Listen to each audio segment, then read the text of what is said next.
Stories webinar.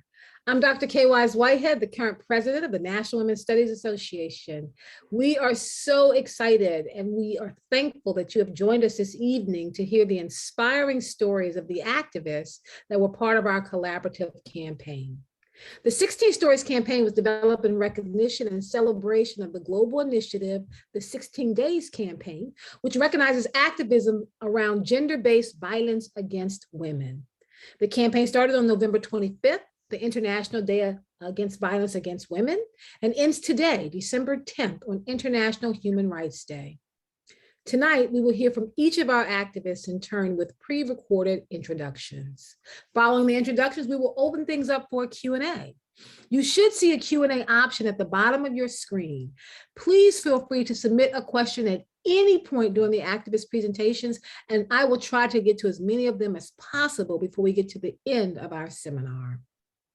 Please also note that this webinar is being recorded and will be shared online. As you likely know, this 16 Stories campaign was made possible by a collaboration of 4 amazing organizations.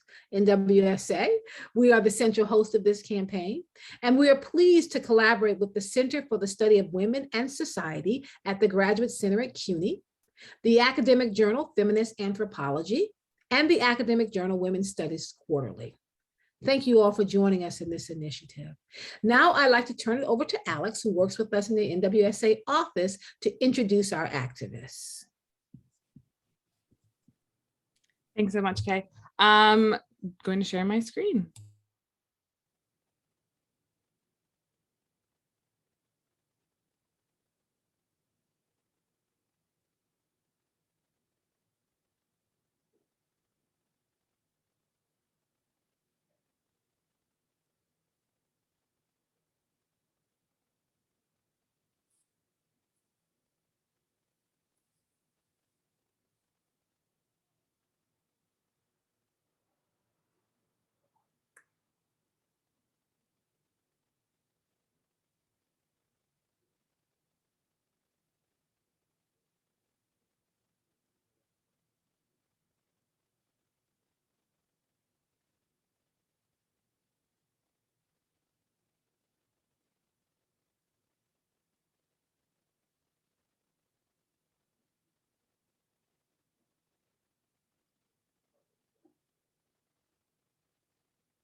Hello, my name is Caroline James, and I'm super excited to be here with you and super excited to be counted among these activists who are doing amazing work across the world.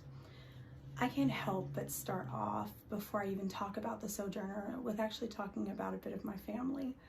My mother is by far one of the most intelligent people I've ever met in my life, and she taught me so many things about Black feminism without her even having the language for what it was that she was describing.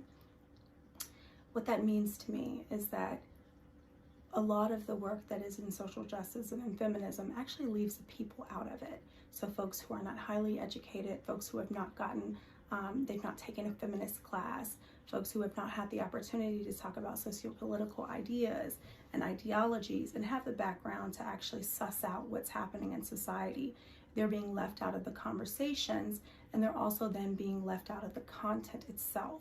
And so the Sojourner is really an opportunity to remedy this.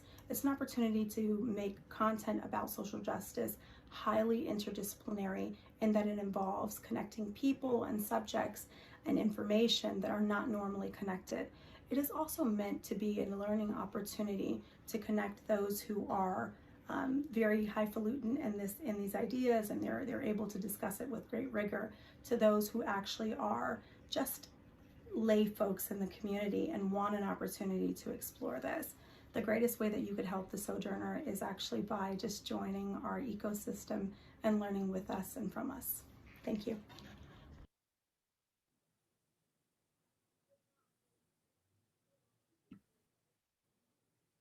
Hi, my name is Frankie Baines, and I submitted a story on behalf of the People's Energy Movement here in Salt Lake City. It's a collective of creatives and thinkers and just people who are really concerned about climate justice. So myself and a co-author, Colin Green, we wrote a piece and we began to ask a question of how can our stories, how can our art help us move the movement forward? We wrote an op-ed, and as we sat down to write it, we were going to just fill it with facts and all of those statistics and have it be really standard. And we realized that we really didn't think that was going to hit home. It's already been done. There's a lot of facts about how climate justice is a major issue that we need to be addressing right now so urgently. So we decided to pull instead on our heartstrings. And we wrote a creative piece. And that created a lot of momentum in our group. They read the piece and they were like, we can go ahead and also perform this. And we did so on the Capitol. So I want to pass it off to you all. How can your art, how can your creativity, how can your stories be momentum for the work that you all do in your movement building? Thanks again for sharing our story. You can find it on the website, and it's called Bitter Tea. Thanks so much.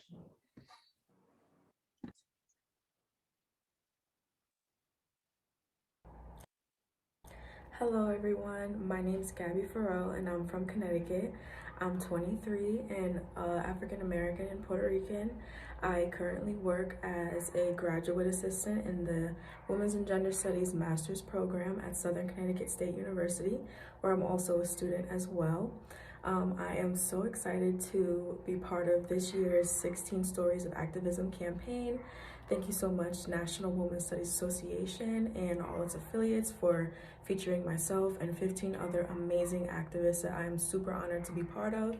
A little bit about me. I am a recent graduate from the University of Connecticut, where I got my bachelor's degree in journalism and minored in women's and gender studies and sociology. I'm very passionate about elevating the voices of marginalized groups of people through my journalism work, by doing interviews, features, and looking for the people that are often overlooked in mainstream media. Recently, now with the pandemic, I have a newfound passion for mental health, especially when it comes to people of color. And what inspired that is my own personal journey of suffering and loss, and having that be a larger picture of what our communities go through, especially in social unrest. So yes, that is my current beat, if you will. So I am super excited for this opportunity, super excited to learn more about other people and their work, and to connect with everyone. So thank you so much.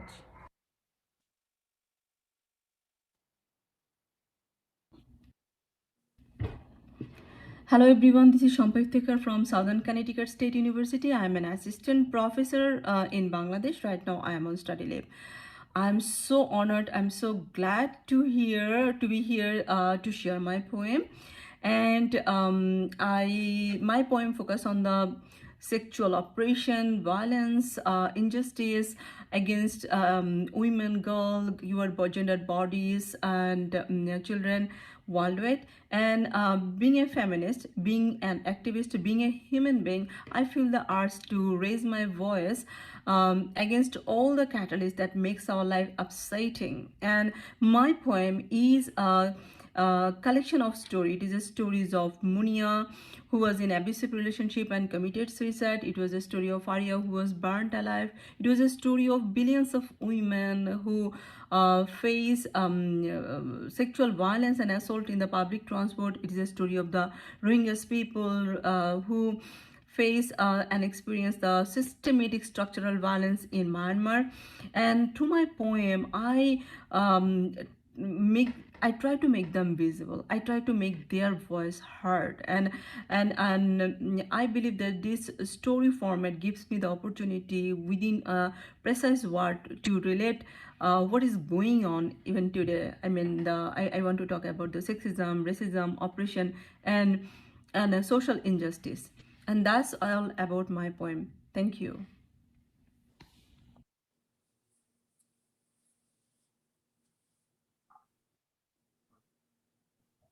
Hello, my name is Abby Hack. And my name is Kate Niemer. And we work at the Medical College of Wisconsin in the Center for the Advancement of Women in Science and Medicine. Our team strives to make the Medical College of Wisconsin a destination for women leaders by cultivating an inclusive and vibrant culture that supports all genders to grow and thrive in the health sciences. Our department's mission is to advance the careers of women at MCW through data-informed strategic projects that enhance opportunity and improve workplace climate. We know that achieving our mission requires both individual efforts and systemic change. In 2019, our department launched a gender equity campaign called I Will MCW. This campaign encouraged our community of students, faculty, and staff to make individual pledges to advance gender equity. This year, we did another iteration of the I Will MCW campaign. We had more than 850 people opt into it. Each day, participants received an email that centered around a specific topic relating to gender equity. The emails had a micro lesson, an action item, and some additional resources to dig deeper within the campaign. 91% of responding participants agreed the I Will campaigns improve gender equity here at the Medical College of Wisconsin. To learn more about our campaign and see the examples of our daily emails, Google I Will MCW. We hope all people feel empowered to create gender equity.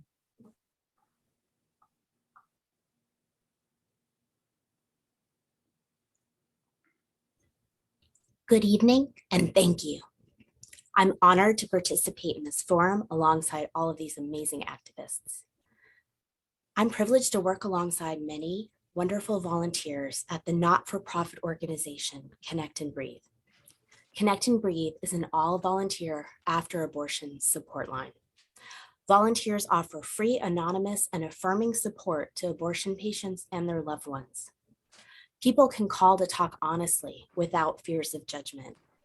Our Talkline volunteers hold space for people to process often complex emotions, thoughts, and circumstances. No matter why they called or what they tell us, we offer all callers respect, support, and connection. My story of feminist activism involves being a Talkline counselor in grief after my beloved spouse suddenly and unexpectedly died. My essay explores the burdens of stigma, judgment, and pain alongside the gifts of connection and compassion. My story highlights the intensely personal ways in which political activism can be healing to ourselves as we offer healing to others. I'll close my introduction with the same words that close my essay. The world can be an unbearable place. To get through it, all we have is each other.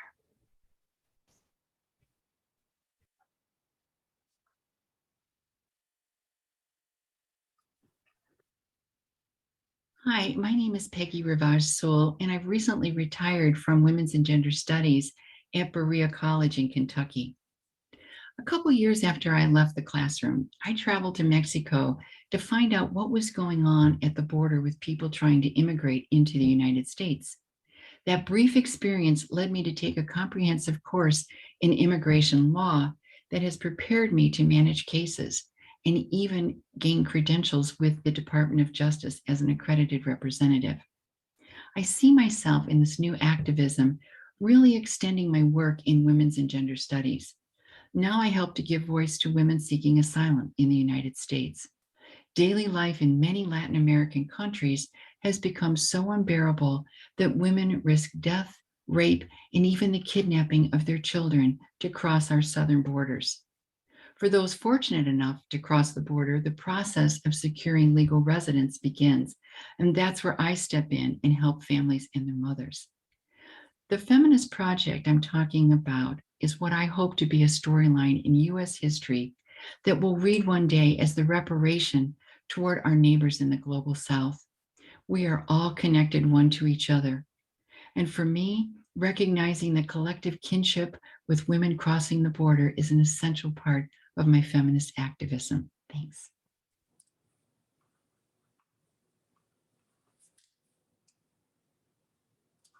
Hi, my name is Peg Hunter. I am a freelance photographer and videographer living in the San Francisco Bay Area. My work centers on social justice issues that are often related to environment, climate, or immigration. I work independently, but at the same time work closely with groups fighting the fossil fuel industry, also with Indigenous women working to protect the planet.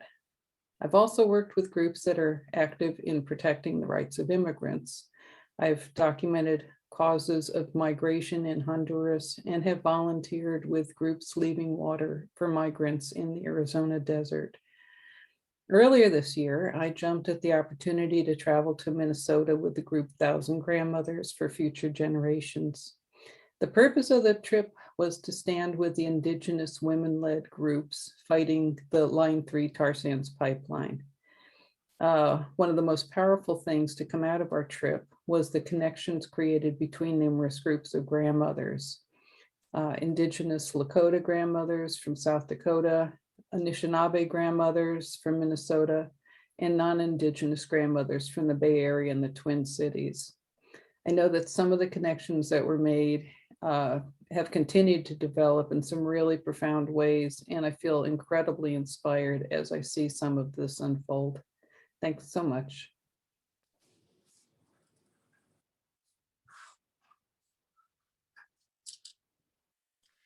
Hi, my name is Elizabeth Pellerito, and I am the director of the Labor Education Program at the University of Massachusetts Lowell, and I am the co-founder with a number of friends and colleagues of a collective called Healing, Not Harming.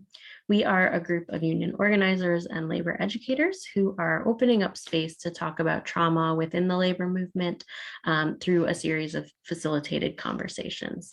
So we know that when we experience trauma, whether that's through workplace immigration raids, through industrial accidents, through harassment, discrimination, and bullying, through not having a voice in the workplace, that compiles with the other traumas that we experience outside of work, like the traumas that come from racism, from the patriarchy, from interpersonal violence, and from poverty. And we know that the impact of trauma is to isolate and dehumanize us. So we bring people together to reimagine our trade unions and our workers' organizations in order to imagine new ways of organizing that can help to heal this isolation by engaging with tools that bring us together. So things like consent-based collective action, collective visioning, radical joy, and opening up also a space for organizers and union activists to think of themselves as workers as well. You can join our mailing list and find out more at healingnotharming.org. And thank you so much. We are so excited to be part of this event.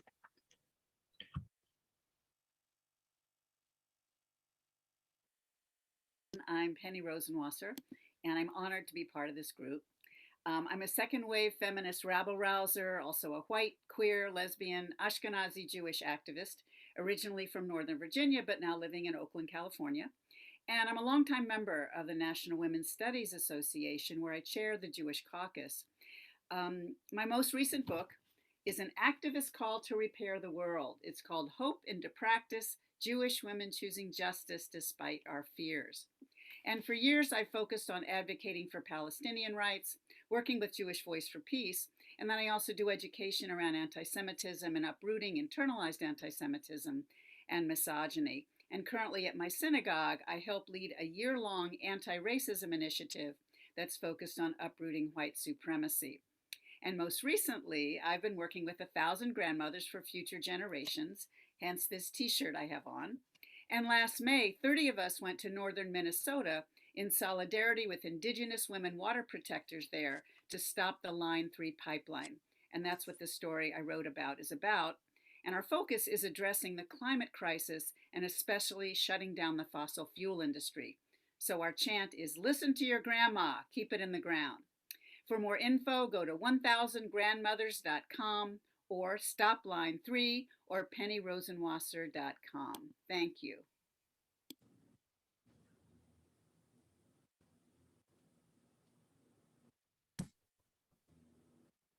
Hi everyone, my name is Puleng Sakalo and I'm based in South Africa.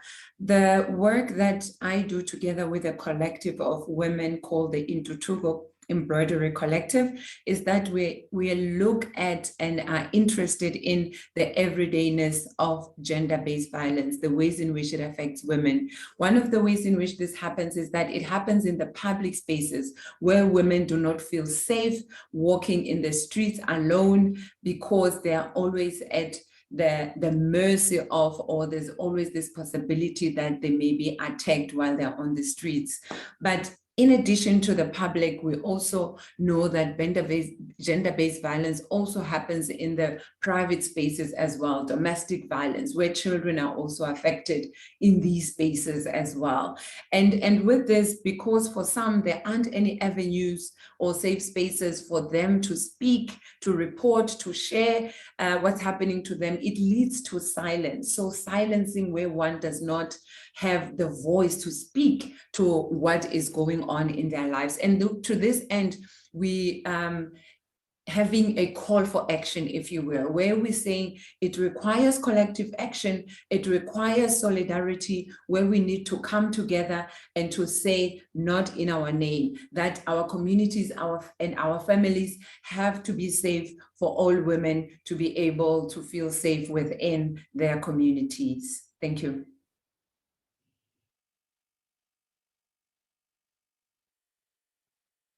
I'm Judith Raiskin, Professor of Women's, Gender, and Sexuality Studies at the University of Oregon, and I'm here today with Professor Courtney Herman, who teaches at Portland State University in film and is an award-winning independent documentary filmmaker. And we are co-directors of the project Outliers and Outlaws, the Eugene Lesbian History Project. In the 1960s to 90s, Eugene, Oregon was known as a lesbian mecca, drawing hundreds and hundreds of young women from across the United States. They founded cornerstone organizations central to Eugene's history and they influenced Oregon's political landscape and the national LGBTQ civil rights movement. Most are now in their 70s and 80s. We've created an online digital exhibit that includes 23 edited composite short films that share perspectives from the narrators of this history, provides historical and scholarly context about their activism, and offers links and ideas for teaching this material. Our experience so far is that the exhibit sparks a wonderful intergenerational conversation about how to envision and realize authentic living, community building, and work for social justice. Artist and photographer T. Corinne wrote, "The lack of a publicly accessible history is a devastating form of oppression. Lesbians face it constantly." We have used this quote as our guiding principle to preserve this lesbian history and to make it publicly accessible. We're pleased to be recognized by 16 Stories of Feminist Activism for this work, and we invite you all to visit the Outliers and Outlaws digital exhibit. Thank you. Thank you.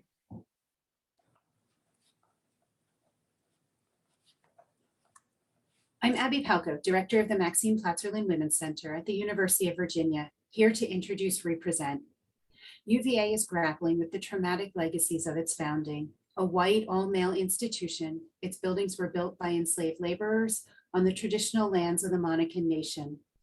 Common belief is that there were no women here before 1970, but this ignores the 30,000 women who studied here before full co-education. How we tell our story matters, especially at an institution whose history has been marked by exclusions. We often hear from students who feel like they don't belong. Represent was a communal effort to create an expansive and inclusive vision of today's student. Kim Salick will share their experience. I think one thing that Represent means to me, especially as a queer student of color here, is that it allows a space for students to express their own narratives and tell their own stories. Here at a predominantly white institution, I think there's always an innate pressure to feel conforming, to feel the stress of the environment not exactly being made for you in particular. Having platforms like Represent in order to tell the fullness of what a student experience is and can be is so, so important.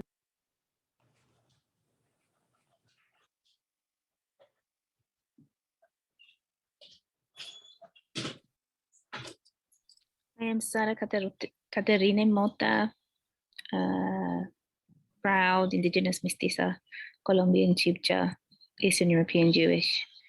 Celtic descent, living, loving, writing, re-existiendo in the unceded lands of the Awabakal and Worimi here in so-called Australia. I come to you from the midst of the ongoing systemic trauma against race and feminized bodies of my daughter's own trauma and pathologization, where I just have come from in a taxi. And so my work to support ourselves as raced and feminized mothers, women, and kin to healing liberations, to emancipation as homecoming is something that is lived, loved, enfleshed in my work as words and the making of healing liberation projects in thought, in spirit, in body, and in relationship. I'm really honored to be participating in this 16 Days Against Violence. And with my poem, I teach my children. Blessings to you all, and with deepest thanks for your receiving and listening to me and my work.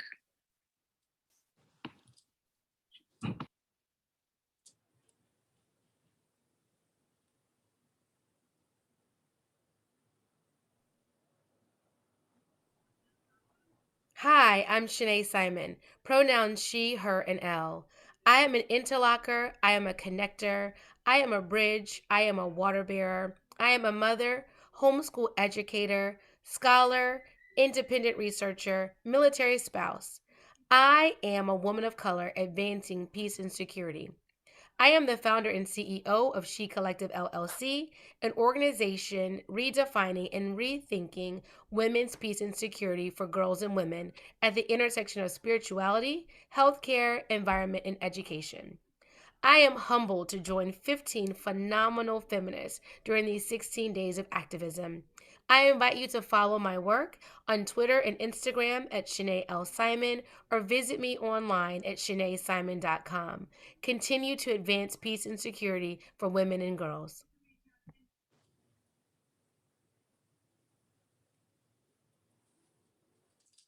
I'm Trisha Nashtaran from Bangladesh. I'm a feminist organizer and a foresight strategist. I call my story Third Space Feminism, which was originally the title of my master's research project at OCAD University. My journey as a women's rights activist had started 10 years ago in 2011 when I founded May Network, a feminist grassroots organizing platform as a response to gender discrimination in the workplace. In 2018, I left my job as an engineer and my life in Dhaka, the capital city, to study strategic foresight and innovation in Toronto because I wanted to explore the reality and the potentials of platforms like mine that evolved organically through the solidarity of women. My final research project for the master's investigated how women-centered digital spaces could act as an alternative pathway towards change and impact the future of gender equity with women in a patriarchal society. The research findings led to the origination of OGNI, a service-focused project that I initiated after coming back to Bangladesh in 2020. The acronym OGNI stands for Organizing Gender Narratives for Inclusivity and Equity. The word OGNI itself means fire in Bangla. I chose the name because I intend to burn down patriarchy through my work. I invite all of you to join the journey. Thank you.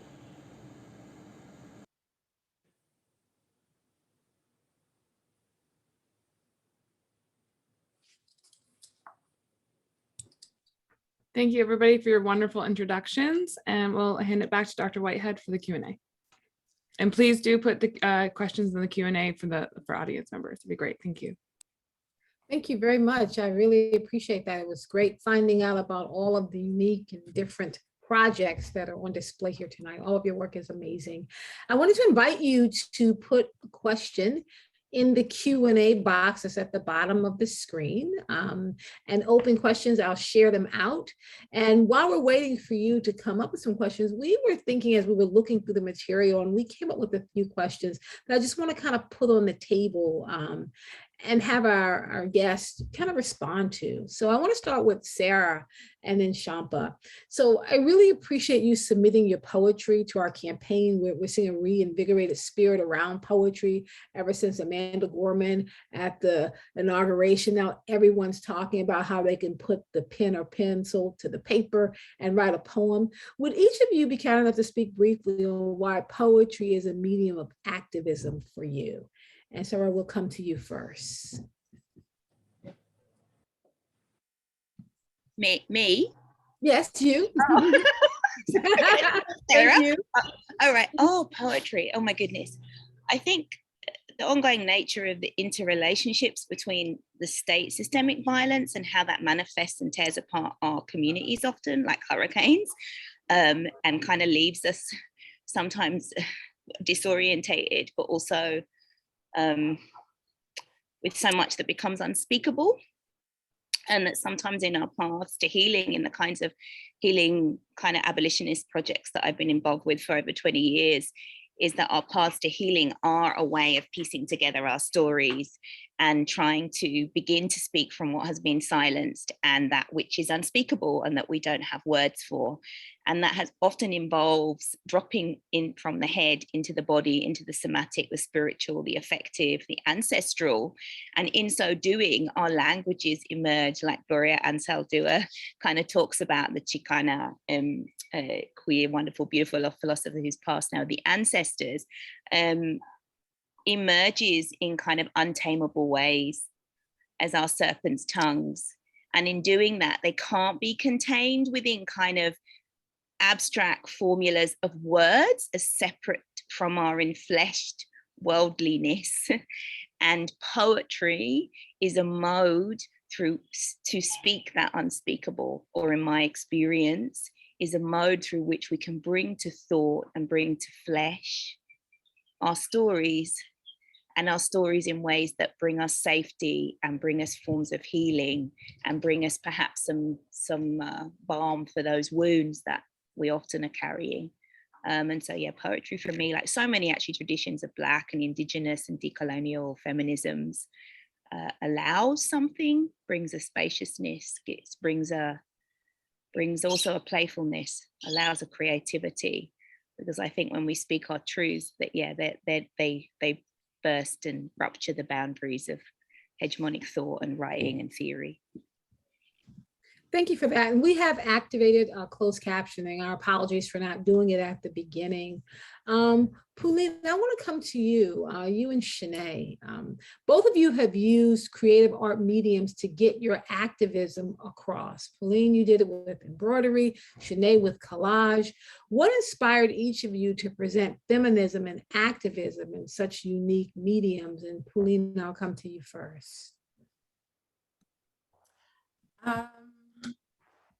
Thank you very much. And I think I'm just gonna take from the observations and the reflections that have just been made in terms of the importance of creating space for the hidden transcripts, for the unspeakable to be told. And what we find is that with the visual narratives, and in my case through embroidery, it allows for that, but also it allows for the possibility of collective reflection as well, because with the work that we're doing it as a collective of women. And also I think what's important as well is this idea of who can produce knowledge, right?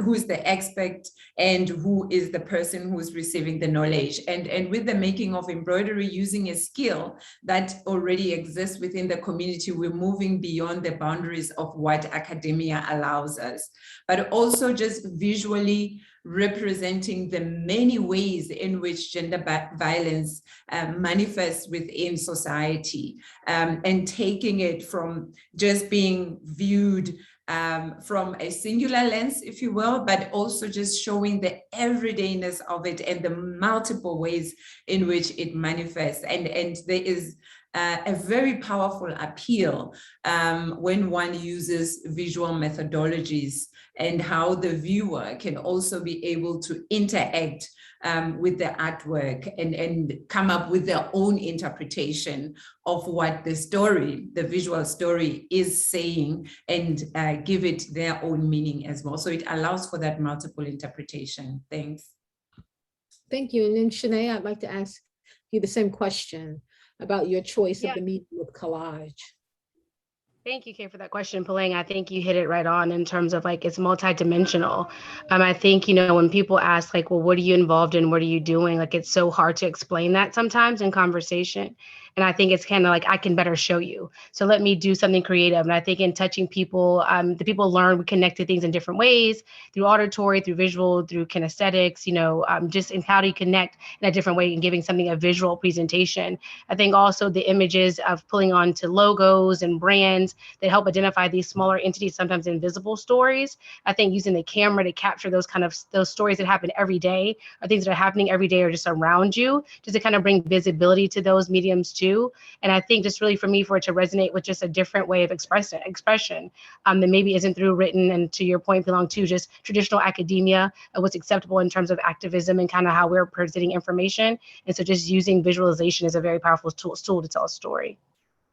Thank you. I want to come down to Penny and Peg. And before I ask the question to them, I want to just remind our guests, if you put the questions in the Q&A, we definitely will get to them. We want to kind of keep the conversation lively and invite the guests, once I give a chance for everyone to speak, to ask questions of each other. I'm sure there's a natural curiosity about the way other activists are showing up in this space.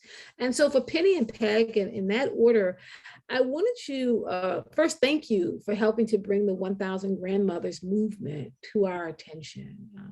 Would you both be able to speak very briefly on the present situation of the Stop Line 3 protest that's happening? Sure, thank you, Kay, and thanks everyone for being here. It's really exciting and an honor. As far as I know, unfortunately, Line 3 is operating. It started up a couple months ago. There's still a struggle on the ground to try to stop it. Frankly, I've been really saddened and horrified that Biden hasn't stopped it, because he did stop the Keystone XL pipeline. And the fact that he appointed Deborah Haaland as the Secretary of the Interior, I would have thought he would have done that.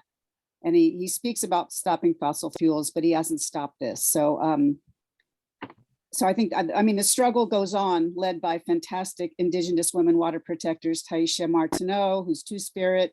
We got to meet her in a water protector camp in northern Minnesota. Also Winona LaDuke, who I'm sure a lot of you have seen, and many, many others. Peg, do you have more info?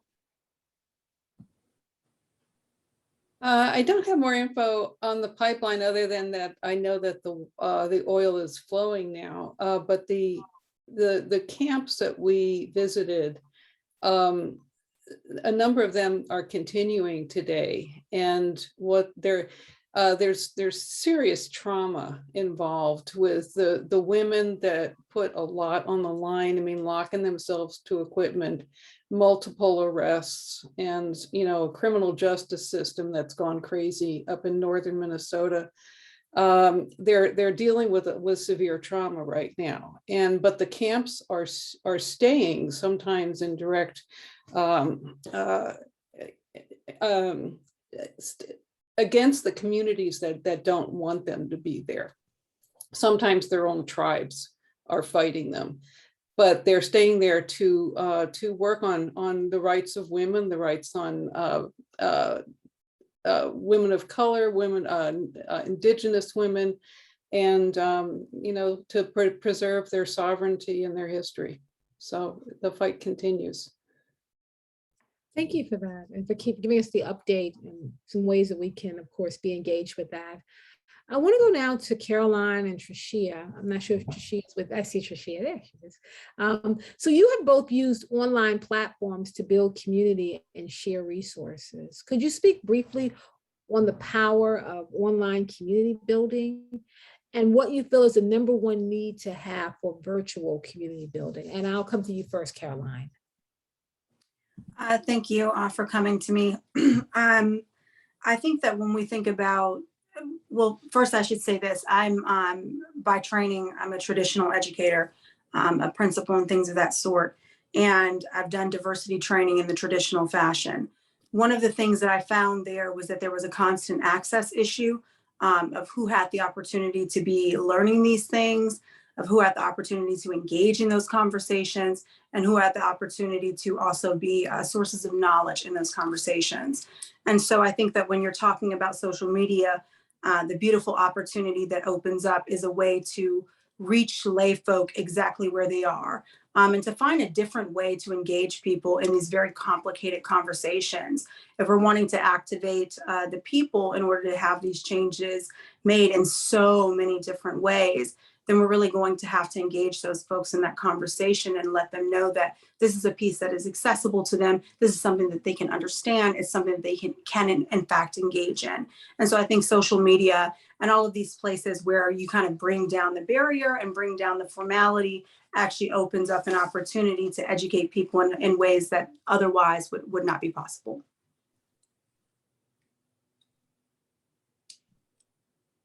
And Trishia, I'll come to you. Okay, so in my case, having access to the internet was extremely remarkable because in Bangladesh, spaces are extremely gendered. Their physical spaces and time are defined for men and women, and heteronormative. So when I started my platform, I was looking for a safe space to be able to ask difficult questions that everyone was rejecting. And after 10 years, we managed to create a community of 7,000 women from different walks of life who speak the same language. I would not have been able to do that if I did not have the access to internet. And same goes for all other women who have been creating this community. What we have been doing is, you see, we have been receiving lots of backlash from different sectors. People try to call us kind of unnecessary activists who are keyboard warriors, try to change the world by sitting in their homes and just telling their stories. But what I have seen over the years is that our stories have acted as the testimony of our reality. Because from the society I come from, women, especially urban women from middle class background, they are taught to stay silent when any kind of violence happens to them. And digital spaces gave them that anonymity and that access to be able to tell their stories. And when they tell their stories in a space where no one is able to stop them, that creates a pathway towards seeking help and seeking some way to change.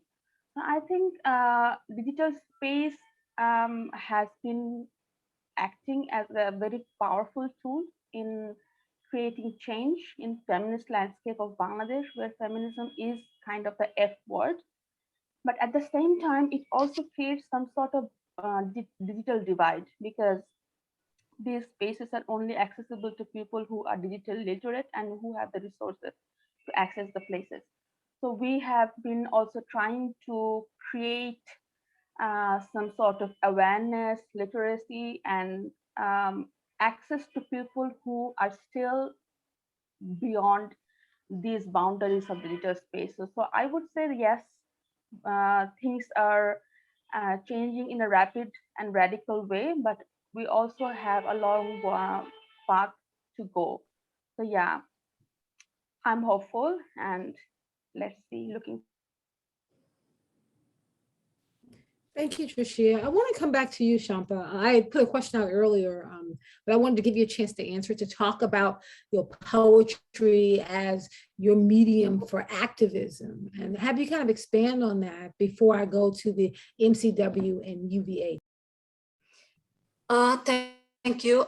Literally, poem has a power, like with the precise word, you can narrate a big picture of so many stories. So I found it is the only way where I can accommodate the stories that are unheard or stories that are forgotten, in a sense that I agree with Tricia that how we are frequently abused victimized, and these things in a way in the course of the time is normalized. So it showed that we will forget the story, but from my point of view, I say that my point is from an individual human being, I feel the urge that this story should not be lost. This story must be heard so that we feel we can, in some way, feel the universal appeal of this kind of activism, So from my point, poem itself is a story, itself is a weapon, itself is a activism that you can carry on all through your life. Thank you so much. With the MCW and UVA teams, and I'll have MCW start, you both created campaigns that engage with the student bodies at your respective universities. Would you be able to briefly address why collaborating with students was so important and how you went about successfully engaging with the student body? Hi, thank you so much for having us here. So yeah, my name is Kate. I'm with the Medical College of Wisconsin team. And to answer your question, I think it's something that was really important to us to make sure student voices were heard. So we conducted focus groups with different groups on campus to make sure that we were hearing from them. At the Medical College, we have a number of schools within our institution, including a school of pharmacy and our graduate studies schools and so on and so forth. So we wanted to make sure we were hitting in all those different groups and connecting with student leaders to make sure that student voices were being heard and that all were being engaged. But it's also when I think big scheme about it, it's something that we need to keep doing better and more of, engaging students. This particular campaign, our participations were heavily faculty and staff. And I think that's a good message for us to make sure we're pushing to engage students more and making sure, especially in this virtual time, that we're building a sense of belonging for all people and for our students who might not feel that in the same way because they're new to our community. I don't know, Abby, if you have anything else you want to share. Just that it's really important to remember that our students will eventually be the faculty and maybe the staff at these institutions, so to start them with a basis of gender equity and having them included when they're students, hopefully they'll bring that on with them further on in their lives.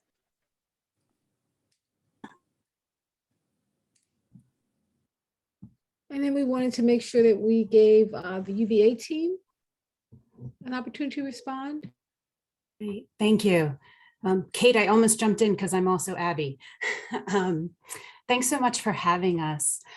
Our campaign Represent started with an idea from an alumna who went to colleagues in the Alumni Association. Last year was 2 milestone anniversaries for UVA and a long 100+ year path to full coeducation.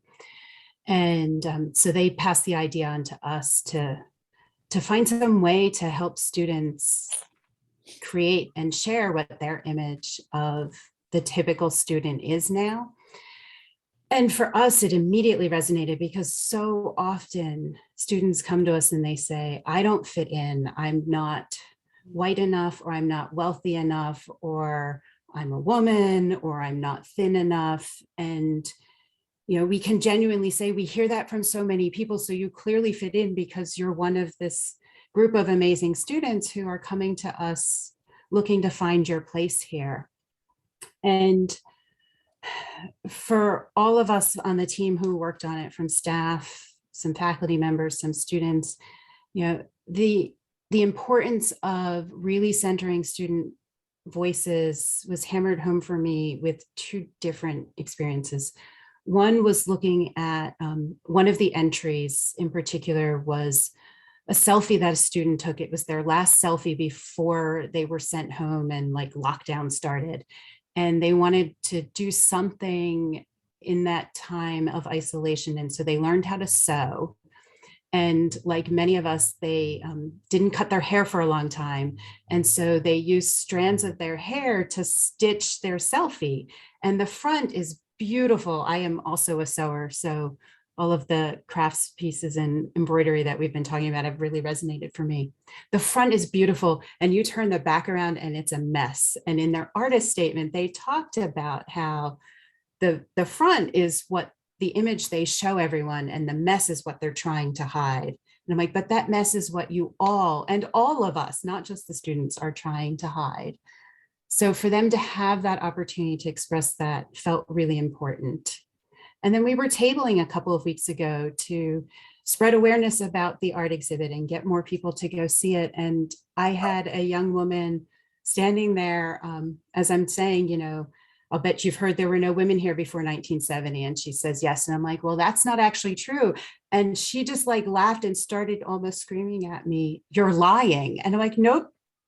First woman to earn her BA was 1923. You're lying, right? And this sense that we don't tell our history well, it shuts out the people who aren't included in the quote unquote official narrative. And so many of you have already said words about like preserving our story. I wrote down one, our story is a testimony of our reality. That was Trishia. It's so important that way to help students understand that they are creating the story with us. Thank you very much. I have a question. Mary Jo has a question for Peg.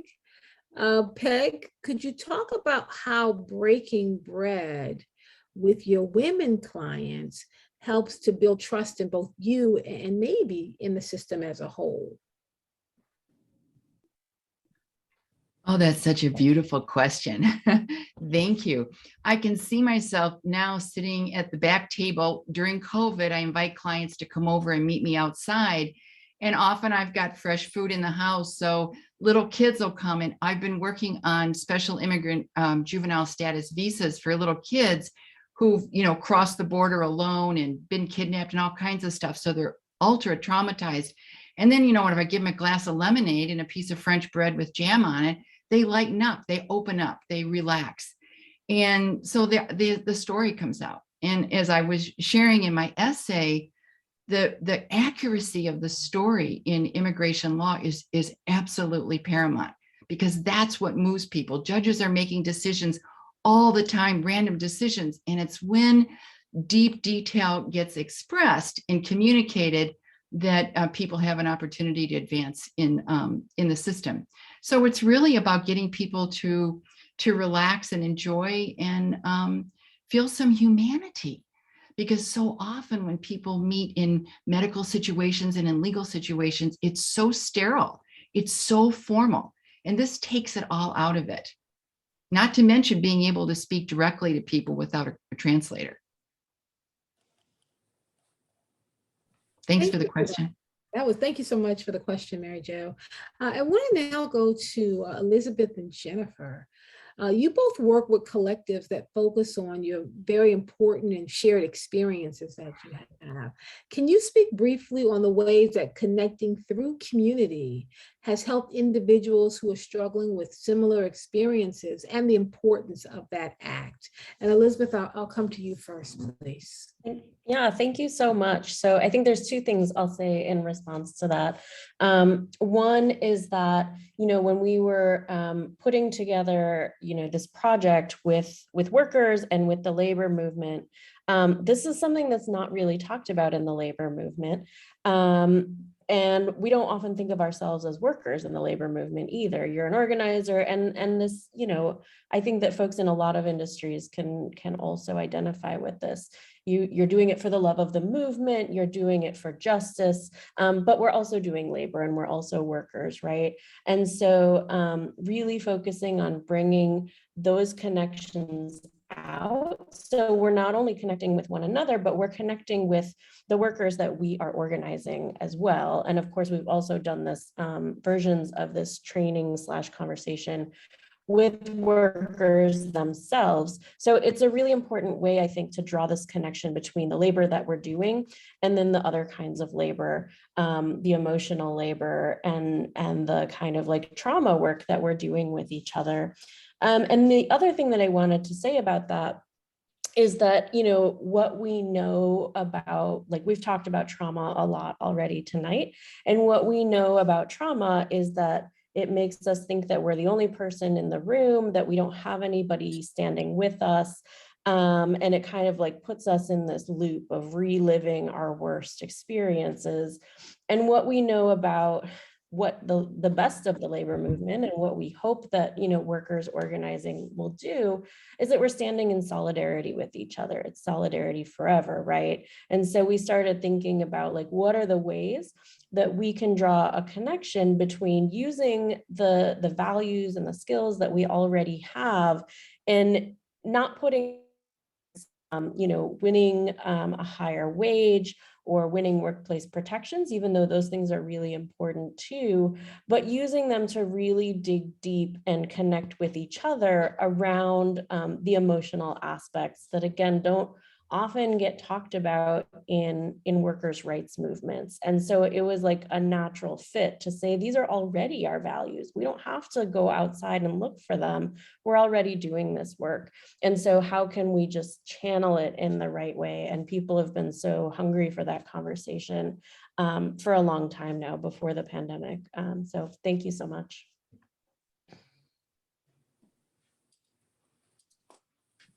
That was really beautiful and such a lovely move right into what I would talk about having space for people to talk about and, hunger to be able to share, their experiences. After my husband died, it was very evident to me in a new way how hard it is to grieve in a society in which we are quick to move along and have a smiley face. And it gave me a new appreciation for the grief of some of the callers on our talk line, what they're experiencing and the lack of acknowledgement. I mean, one thing about being like a youngish widow is that there's like almost like a celebrity about it. Like people are like, oh my gosh, how could this have happened? And for so many of our callers, there's no acknowledgement whatsoever by anybody. In secrecy, they are completely alone with their grief. And so, honestly, I really wondered after my world flipped over, does volunteer work make sense for me to be doing? I mean, I really reevaluated every aspect of my life, and I realized in a whole new way, I could really be with people and I could really understand in a new way how hard grief is. And I could imagine the ways in which for such a stigmatized procedure that so many people have, it's so commonplace and also at the same time, so not talked about. It felt like a real way to move forward with grief and to provide for people differently than I had been before my own grief experience. So the name of our organization is actually called Connect and Breathe. So I also really appreciated the question about connection. Thank you so much for that. And thank you for hearing my story. Thank you so much, Jennifer. I come now to the Outliers and Outlaws group, the teams. So you mentioned the idea of intergenerational work. So how has building connections between generations created change within the lesbian community? And then how have younger generations responded to being able to access some of their history? And I'll come to the Outliers and the Outliers and Outlaws team for that. Hi, Julie. I'll just start by saying that the digital exhibit and our composite videos come from 83 long interviews with the lesbians who formed communities here and in Southern Oregon for 20, 30 years that were imaginative communities that were trying to live outside of patriarchy as much as possible. The younger people that I work with, the students that I work with, don't know this history, and they are quite moved by the idea of imagining a better way of living and then doing it. And most of the queer students that I teach now don't identify necessarily as lesbians. They identify on a spectrum of queer identities, but they relate so strongly to these interviews and feel they speak they say very many times that they can't imagine being queer people alive past the age of 25, 30, that they can't imagine being queer that long or even living that long. Seeing older queer people in their 70s and 80s gives them hope and also allows them to understand what they're creating, their new visions, as valuable and something worth preserving as well. And also that the stories as told by these women in their 70s and 80s are, yeah, there's pain there, but there's also joy.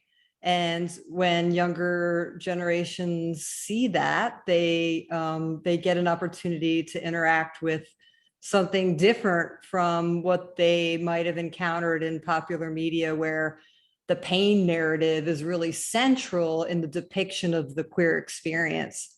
And so this is a whole other thing. You know, it's more, I believe it's, you know, a dimensional depiction of what it is to be a person, and also of what it's like to be a queer person, you know, navigating a heterosexist and homophobic world.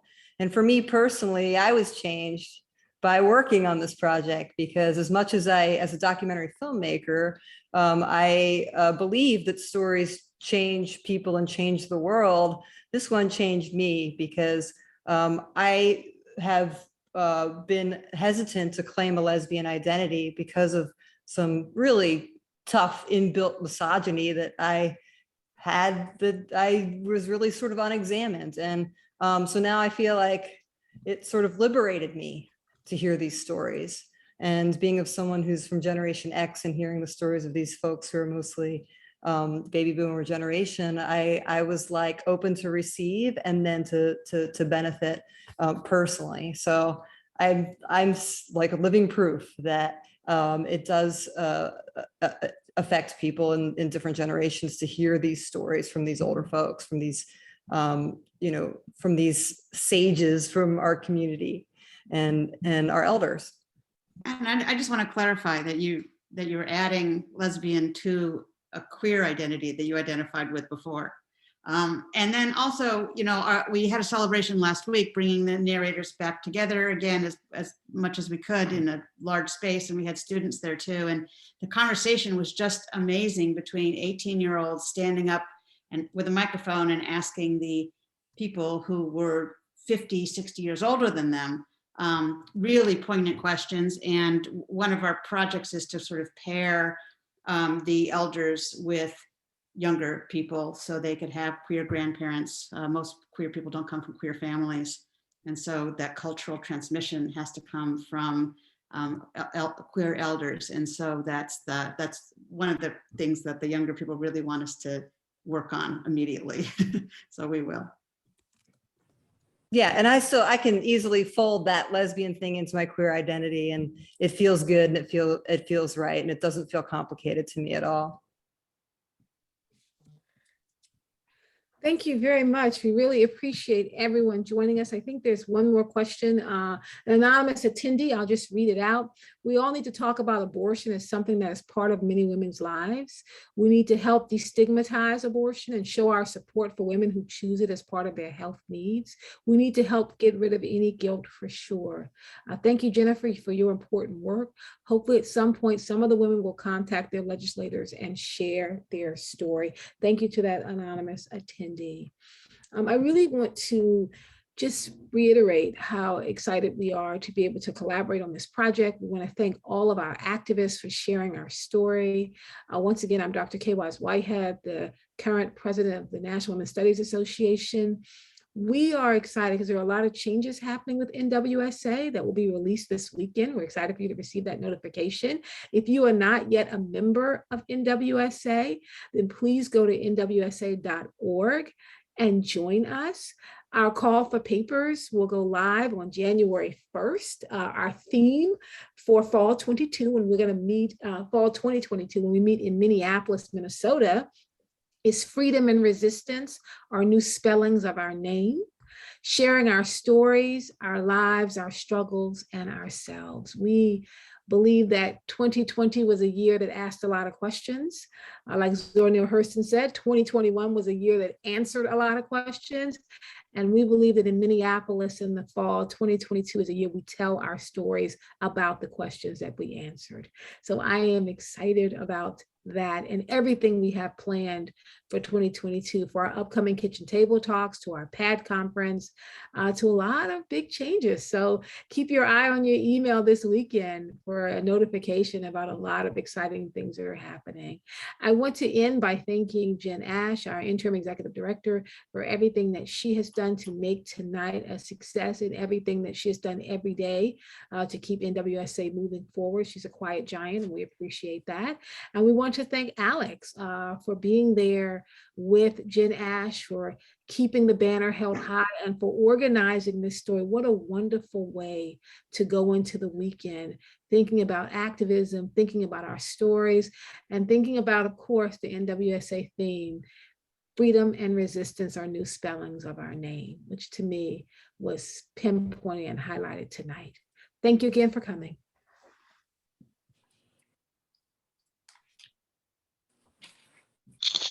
Thank you all so much. We'll close out and have a great night, everybody. Thank you. Thank you. Have a good night. Thanks. Thank you. Thank you. Thanks, everybody.